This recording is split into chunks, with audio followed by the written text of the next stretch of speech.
This tree is Pyrus calleryana. There's a number of different varieties within this family of flowering pear, and because they all have kind of subtle distinctions between how they look, I don't have a good way of telling you which one I'm looking at, but for our purposes, what I'm going to talk about, you really don't need to know the variety names. What I would tell you is, in your area, see which types they're selling, which types are going to like your weather conditions and your part of the country, and then and go with that accordingly.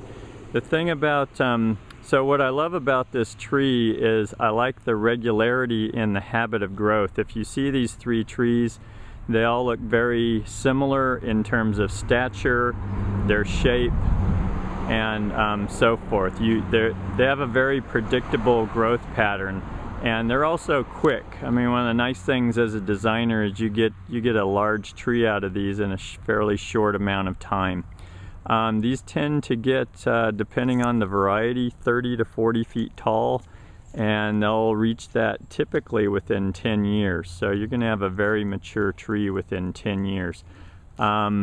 Also in our area, well, most areas, these have amazing fall color. Depending on the variety, it's going to run anywhere from yellow, orange, and red, and some just have this very intense red.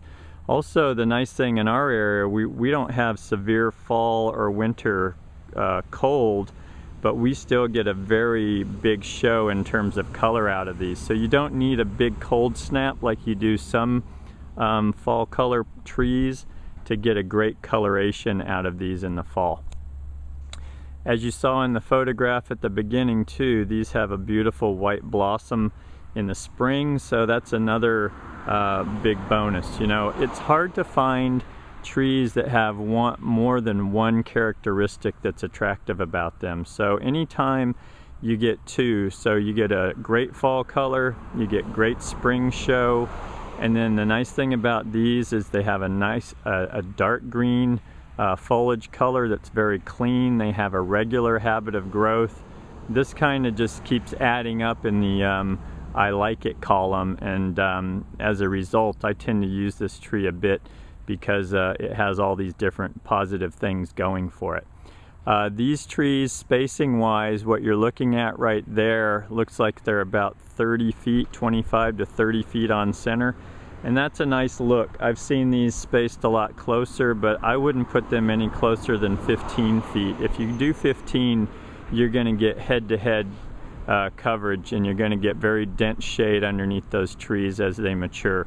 These have been pruned. I can tell by the shape of them that these have been tightened up by the tree company. So, you know, with the trunk size you see there, I regularly see this tree at 20 to 30 feet wide. And again, it's going to depend on the variety. Some varieties are very upright, and some have more of an oval head shape. So again, when you're looking at the different plant varieties of this, make sure you're reading the description of what the mature size is on the shape, the height to the width, because it makes a big difference in the long-term appearance of this. And some varieties are nice and tight like you see here. Some start to open up as they get older. I'm not a big fan of those varieties. So just make sure you check into that, because again, this is kind of like rose variety. There's quite a few, and they've developed some very nice ones, and for specific reasons.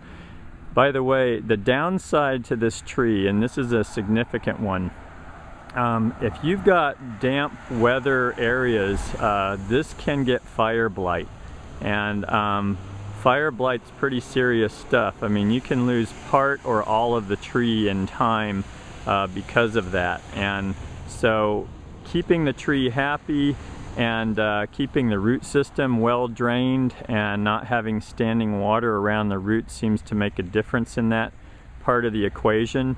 So see how these are on a cross slope? So it's hard, and they have some paving around them. It makes it hard for this tree to have drainage issues.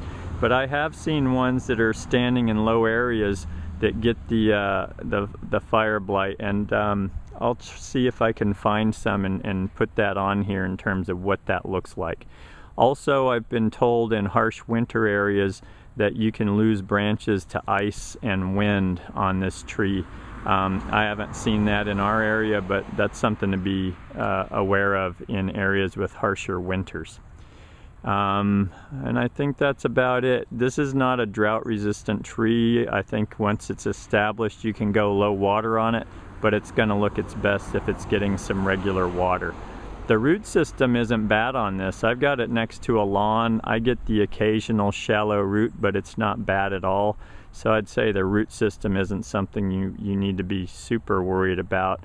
But like in this case, they don't have any issues with the sidewalks. Typically in this area they're using a root barrier though, and if you're near paving like this, I would recommend using root barriers just to push the roots down deeper so they don't become an issue.